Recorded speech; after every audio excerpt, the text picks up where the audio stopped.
Sir good morning. Very good morning sir. 2 ദിവസമായിട്ട് ചെന്താമരയാണ് നമ്മുടെ സമൂഹത്തിൽ മുഴുവൻ നിറഞ്ഞു നിൽക്കുന്നത്.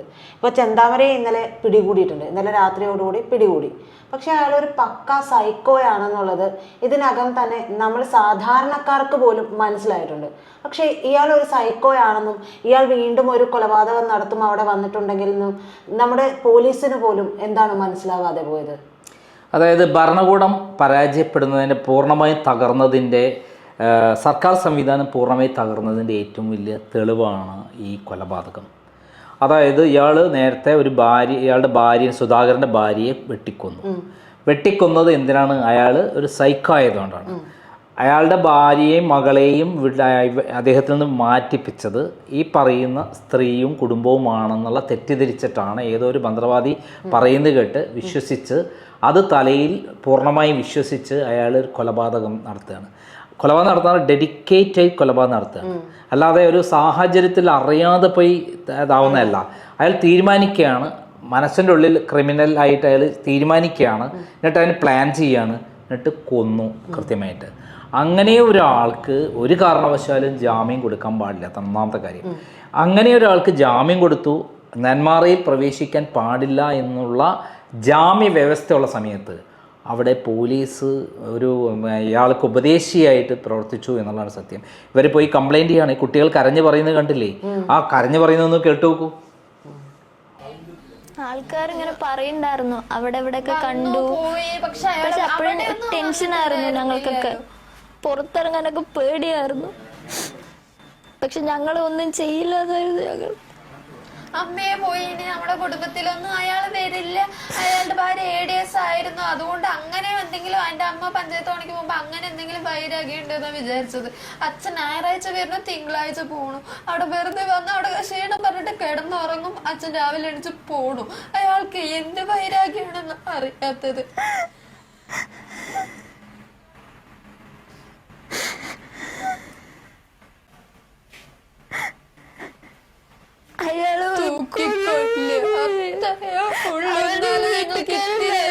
കേട്ടല്ലോ, ആ കുട്ടികൾ പറയുന്നത് ഞങ്ങൾ കംപ്ലൈൻറ്റ് കൊടുത്തിട്ടുണ്ട്, പക്ഷേ പോലീസ് അനങ്ങാപ്പാറായിരുന്നു. കാരണം പോലീസ് ഇയാളെ ഉപദേശിക്കുക ഒരു രൂപത്തിലാണ് നടന്നത്. പക്ഷേ ഏറ്റവും പ്രധാനപ്പെട്ട കോടതി ഉത്തരവ് ഉണ്ടായിട്ടും അത് പാലിപ്പിക്കേണ്ടത് പോലീസാണ്.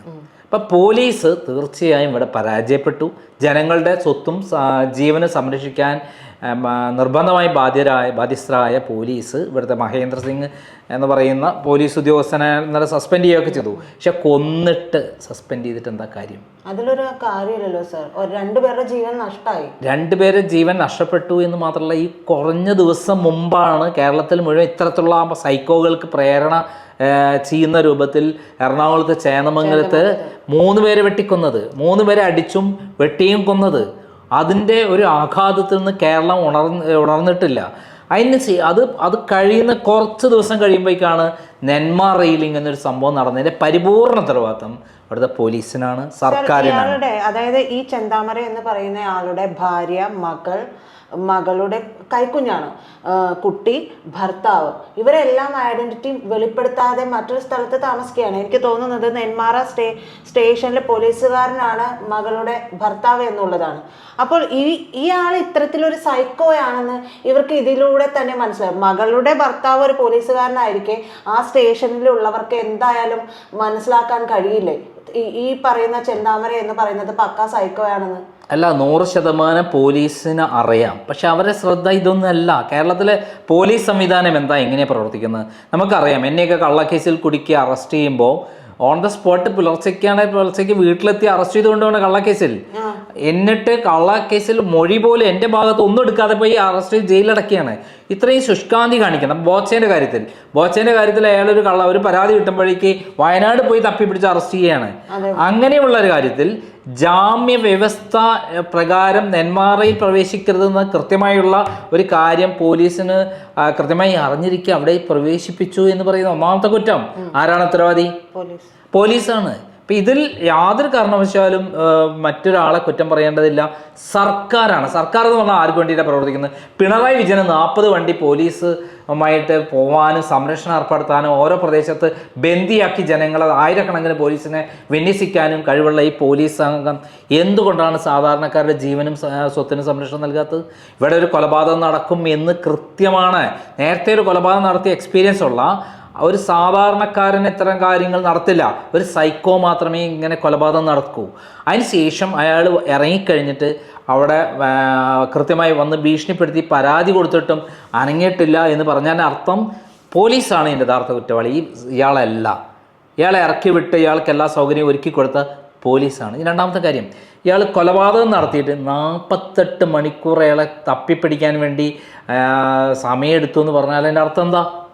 പ്രദേശത്തുകാരെ തന്നെ പറയുന്നുണ്ട് അയാൾക്ക് ഈ പോത്തുണ്ടി വിട്ട് പോകാൻ പറ്റില്ല എന്ന്. ആ പോത്തുണ്ടി വിട്ട് പോകാൻ പറ്റില്ല എന്ന് അതായത് ആ നാട്ടുകാർക്ക് അറിയാമെങ്കിൽ പിന്നെ പോലീസുകാർക്ക് എന്താണ് ഇത്ര സംശയം ഉണ്ടായിരുന്നത്? അല്ല, പോലീസുകാർക്ക് സംശയം എന്ന് പറയുന്നത് പോലീസുകാർ ഇത്തരം കാര്യങ്ങൾക്കൊന്നും പോവാറില്ല എന്നുള്ളതാണ് സത്യം. അവർക്ക് ഈ അന്വേഷണവുമായിട്ട് യാതൊരു തരത്തിലും ഇപ്പം ബന്ധങ്ങളെ വിട്ട് പിണറായി വിജയൻ്റെ ആസനം താങ്ങികളായി നടക്കുന്നു എന്നല്ലാതെ വേറൊരു ആരെങ്കിലും എന്തെങ്കിലും പറയുന്ന അവിടുത്തെ പാർട്ടി പ്രവർത്തകർ അല്ലെ പാർട്ടി നേതാക്കന്മാർ എഴുതി കൊടുക്കുന്ന ആൾക്കാരെ ചൂണ്ടിക്കാണിക്കുക, അറസ്റ്റ് ചെയ്യിക്കുക, ഇതൊക്കെ അവർക്ക് ജോലി. ഇങ്ങനെ സാധാരണക്കാരുടെ പ്രശ്നങ്ങളിലേക്ക് സംരക്ഷണത്തിന് വേണ്ടിയിട്ട് ഇവർ ഇറങ്ങുന്നില്ല, അന്വേഷണമില്ല. അപ്പം ഇതാണ് ഇവിടെ അതിനുള്ള പരാജയത്തിന് കാരണം. മാത്രമല്ല ഇന്നലെ ഉണ്ടായിട്ടുള്ള സംഭവം ജനങ്ങളെ കൈ കിട്ടിയിരുന്നെങ്കിൽ അയാളെ അടിച്ചു കൊന്നിരുന്നേ. പോത്തുണ്ടി കുന്നിൻ്റെ മല പ്രദേശത്തെ കാട്ടിൻ്റെ ഉള്ളിലെയൊക്കെ ജനങ്ങൾ ഒന്നിച്ച് ഇറങ്ങി വടിയും കുന്തവുമായിട്ട് ഇറങ്ങി ആൾക്കാർ ഡെഡിക്കേറ്റ് ചെയ്ത് ഇന്നലെ പറയുകയാണ് ഞങ്ങളെ കൈ കിട്ടിയാൽ അടിച്ചു കൊല്ലും, ഒരു സംശയമില്ല. അതിൻ്റെ പേരിൽ എന്ത് പ്രശ്നം വന്നാലും ഞങ്ങൾ ഇവിടെ ജീവിക്കണം. ഒരു നാടകം കളിച്ചു പോലീസ്. ഈ പോലീസിന് കൃത്യമായിട്ട് മനസ്സിലായി നാട്ടുകാരുടെ കൈ കിട്ടിയ സാറ് പറഞ്ഞതുപോലെ ഇയാളെ വെറുതെ വിടില്ല, കൊന്നിട്ട് തന്നെ കിട്ടുള്ളൂ എന്ന് മനസ്സിലായതോടുകൂടി ഈ ഭാഗത്താണ് അയാൾ ഉള്ളത് എന്ന് പറഞ്ഞിട്ട് നാട്ടുകാരും മീഡിയ ഉൾപ്പെടെ ഉള്ളവരൊക്കെ ആ ഭാഗത്താണ് തമ്പടിച്ചത്. ഇപ്പുറത്തെ സൈഡിൽ നിന്നാണ് പോലീസുകാർ ഇയാളെ പിടിക്കുന്നത്. അതും ഒരു പാടവരമ്പത്തൂടെ ഇയാൾ നടന്നു വരികയാണ്. നടന്നു വരുമ്പോൾ പോലീസ് ചാടി വീണ് പിടിക്കുകയാണ്. അയാൾക്കൊന്നും ചെയ്യാൻ വയ്യ, കാരണം അയാൾ 2 ദിവസമായിട്ട് ഉറക്കമില്ല, ഭക്ഷണമില്ല. അതുകൊണ്ട് തന്നെ അയാള് പോലീസിന്റെ വലയിലായി എന്ന് പറഞ്ഞാൽ മതി. അതിൽ അയാളുടെ സഹോദരനെ നമ്മൾ അഭിനന്ദിക്കേണ്ടതുണ്ട്. കാരണം ഇത്രയും ക്രൂരമായ കൊലപാതകം നടത്തിയ സൈക്കോ ആയ ആ ആളെ പിടിച്ചു കൊടുക്കുന്നതിൽ സഹോദരനാണ് ഇതിനകത്ത് ഏറ്റവും മുഖ്യ പങ്ക് വഹിച്ചത്. പോലീസ് അങ്ങനെ ചെയ്തത് നന്നായില്ലെങ്കിൽ അയാളെ അടിച്ചു കൊന്നിട്ടുണ്ടാവും.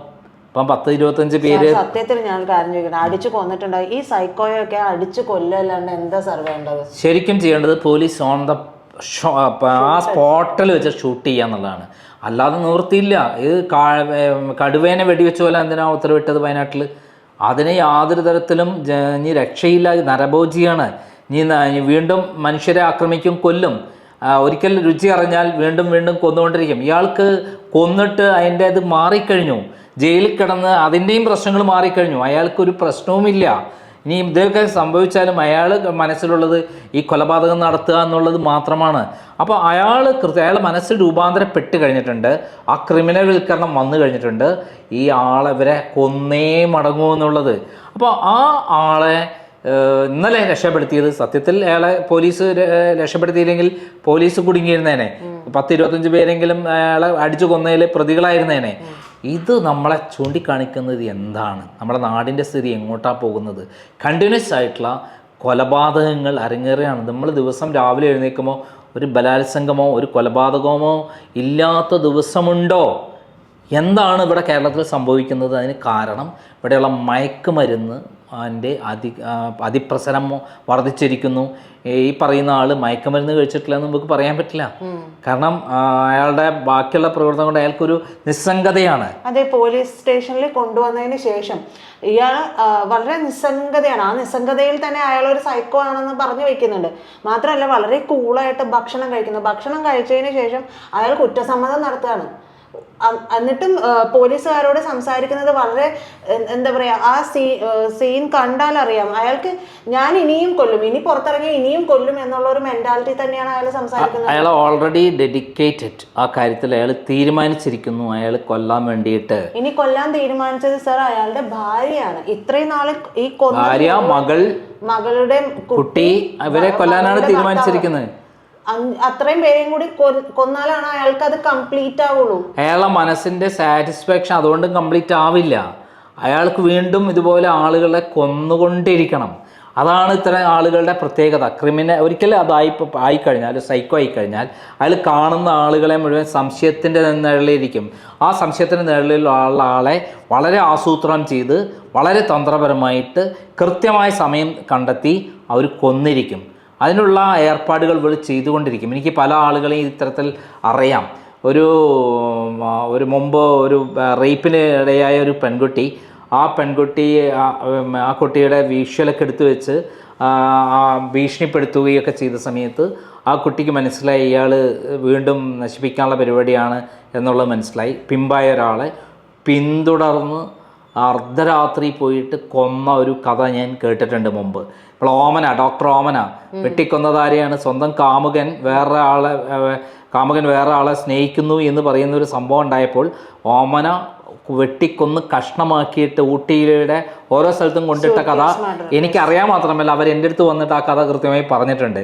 അവർ അവസാനം മലേഷ്യയിൽ പോയി അവിടുന്ന് മുകളിൽ നിന്ന് താഴെ വീണ് മരിക്കുകയാണ് വെച്ചാൽ അവർ രക്ഷപ്പെടാനുള്ള പഴുതവരുണ്ടാക്കും. കാരണം ഇവിടെ ശരിക്കും ഇയാൾ രക്ഷപ്പെടാനുള്ള കൃത്യമായിട്ട് ഇത് ഉണ്ടാക്കിയിരുന്നു. കുറച്ചും കൂടെ അവിടെ നിന്ന് രക്ഷപ്പെട്ടു പോയിരുന്നെങ്കിൽ അയാളെ പിടികിട്ടും കൂടി ഇല്ല.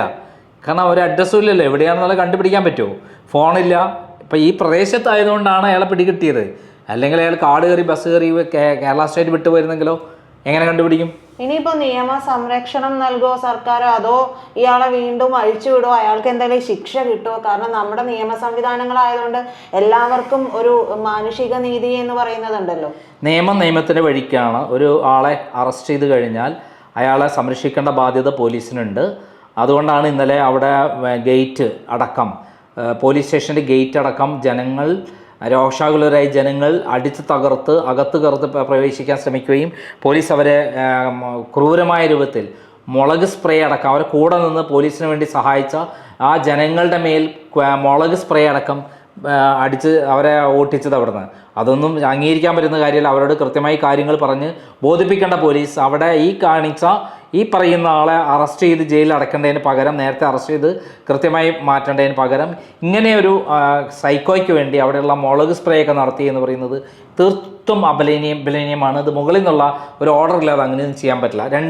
ഗേറ്റ് തകർത്തു എന്ന് പറഞ്ഞാൽ ഗേറ്റ് തകർക്കില്ല, പോലീസ് സ്റ്റേഷൻ പോലും ചിലപ്പോൾ തകർത്തുന്ന വരും. ജനങ്ങളെ അങ്ങനെ തടഞ്ഞു നിർത്താനൊന്നും കഴിയില്ല. അപ്പം ഇവിടെ നിയമം എന്ന് പറയുന്നത് തീർച്ചയായും ഏത് കൊലപാതകിയാണ് അവർക്ക് നിയമമുണ്ട്. അവർക്ക് ഞാൻ മനസ്സിലാക്കിയിടത്തോളം ഇദ്ദേഹത്തെ തൂക്കിക്കൊല്ലാനാണ് സാധ്യത. നേരത്തെ ഗ്രേഷ്മയെ തൂക്കിക്കൊല്ലാൻ വിധിച്ചത് ബാലിശമായ ഒരു വിധിയായി കാണുന്നെങ്കിൽ ഇദ്ദേഹത്തെ ഒരിക്കലും ഒരു തൂക്കിക്കൊല്ലലിന് അപ്പുറത്തേക്കുള്ള ഒരു കാര്യം ഞാൻ കാണുന്നില്ല. അത് എത്ര വേഗം നടത്തുമോ ഇല്ല എന്നുള്ളത് പോലീസിൻ്റെ കഴിവാണ്. കാരണം പോലീസ് ഇമ്മീഡിയറ്റ് ഇതിൻ്റെ കുറ്റപത്രം സമർപ്പിക്കുകയും പഴയ ചരിത്രവും അദ്ദേഹത്തിനുണ്ട്. ഇനിയും ആളെ കൊല്ലുമെന്ന് പറഞ്ഞിട്ടുള്ള സംഭവമുണ്ട്. അങ്ങനെ ഒരാൾ തീർച്ചയായും നിയമങ്ങളടക്കം മാറ്റി വെച്ചുകൊണ്ട് ഷൂട്ട് ചെയ്യുക എന്നുള്ളതായിരിക്കണം വേണ്ടത്. അല്ലെങ്കിൽ ഇനിയും ധാരാളം കൊലപാതകം നടക്കും എന്നുള്ളതാണ് ഞാൻ മനസ്സിലാക്കുന്നത്. നിയമം പാലിച്ചുകൊണ്ട് മുന്നോട്ട് പോകുമ്പോൾ ആന്ധ്രാപ്രദേശിൽ നമ്മൾ കണ്ടിട്ടുണ്ട്, ക്രൂരരായ കൊലയാളികളെ കൊണ്ടുപോയിട്ട് ഏറ്റുമുട്ടൽ എന്ന രൂപത്തിൽ പോലീസ് വെടിവെച്ച് കൊല്ലുന്നത്. അതേപോലെ ഒരു ആളാണ് ഇദ്ദേഹം. ഇദ്ദേഹത്തെ പുറത്ത് വിട്ടാൽ അദ്ദേഹം കൊല്ലും. അദ്ദേഹത്തിന് അതിലപ്പുറത്തേക്ക് മാറാൻ കഴിയില്ല. അത്രയും രോഗത്തിൻ്റെ മൂർധന്യാവസ്ഥയിലാണ്. സൈക്കോ എന്ന് പറഞ്ഞാൽ ഒരു സൈക്കാട്രിയാണുള്ള പ്രോബ്ലം. അദ്ദേഹം സൈക്കാട്രി പ്രോബ്ലത്തിൻ്റെ അങ്ങേ തലയ്ക്കുള്ള ഒരു അവസ്ഥയിലാണ്. അത് ചിലപ്പോൾ ആ കാണുന്ന ആളെപ്പോലും, തൊട്ടടുത്തുള്ള ആളെപ്പോലും അയാൾ ശത്രുവായി കൊണ്ട് കിട്ടുന്ന ആയുധം വെച്ച് കൊല്ലാൻ സാധ്യതയുണ്ട്. ജയിലിൽ കിടന്നാൽ പോലും അവിടെയുള്ള ആൾക്കാരെ കൊല്ലാൻ സാധ്യതയുണ്ട്. അതുകൊണ്ട് അയാൾ എത്രയും വേഗം കുറ്റപത്രം സമർപ്പിച്ച്, ഇത് അധിക സമയം വേണ്ടല്ലോ, ഒരു 2 ആഴ്ച കൊണ്ടോ 3 ആഴ്ച കൊണ്ട് കുറ്റപത്രം സമർപ്പിച്ച് എത്രയും വേഗം ഈ കേസ് എടുത്ത് വിധി വേഗത്തിൽ നടപ്പിലാക്കി ഇദ്ദേഹത്തെ ഒന്നുകിൽ തൂക്കിക്കൊല്ലുക എന്നുള്ളതാണ് ഇന്ത്യയിലെ രീതി. അതുമാത്രമാണ് ഇപ്പോൾ ഇതിന് പറ്റിയൊരു കാര്യം. അല്ലാതെ വേറൊന്നും ഇനി ഞാൻ മുന്നിൽ കാണുന്നില്ല.